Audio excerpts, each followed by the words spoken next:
বরিশালের গৌরনদী উপজেলার ঐতিহ্যবাহী টর্কি বন্দরের ২ জন ব্যবসায়ীর কাছে ১৫ লক্ষ টাকা চাঁদা দাবি এবং মারধরের অভিযোগে স্থানীয় বাসিন্দা ও একাধিক হত্যা মামলার আসামি রেজাউল শিকদারের বিরুদ্ধে বিক্ষোভ মিছিল ও প্রতিবাদ সমাবেশ অনুষ্ঠিত হয়েছে।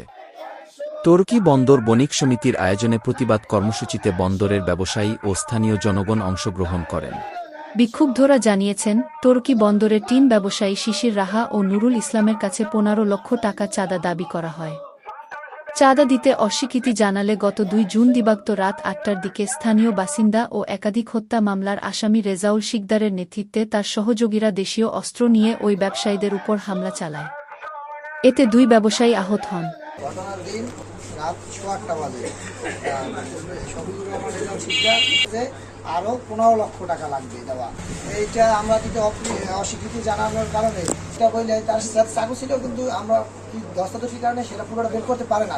শিল্কাগার এখানে ওই সময় মারছে, গ্লাস ভাঙ্গা ঢুকাই দিয়েছে, আমি ফিরেছি, আমার বাবা ফিরেছে, আমার বাবারে এই চেয়ার দিয়ে বাড়িয়ে দিছে এবং তার শিল্কাগারে গলার পর্যন্ত এখানে আপনার গ্লাস ধরে নিছে দেওয়ার উদ্দেশ্যে। আমি যদি না ধরতাম তাহলে তার গলার মধ্যে ঢুকিয়ে দিত। আমার বাবার নাম শিশির রাহা। উনি আমাদের কাছ থেকে আগে ১০ লক্ষ টাকা নিচ্ছে, এরপরে এখন ১৫ লক্ষ টাকা উনি দাবি করতেছে যে আমাকে ১৫ লক্ষ টাকা দিতে হবে। কি হিসাবে দেবো উনি বলতেছে যে যেইভাবে চাঁদা মনে কর চাঁদা হিসেবে নিতেছি।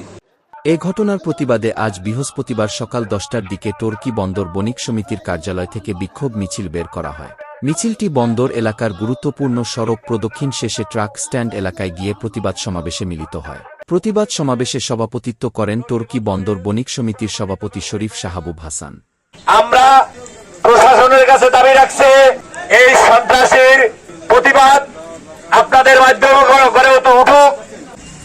আগামী দিন থেকে যদি কেউ টর্কিদের সন্ত্রাসী করে, যদি চাঁদাবাজি করে, যদি লুটতরাজ করে, তাহলে কঠোর হস্তে আমরা বণিক সমিতির পক্ষ থেকে আমাদের ব্যবসায়ীদের ভাইদেরকে নিয়ে আমরা দমন করব।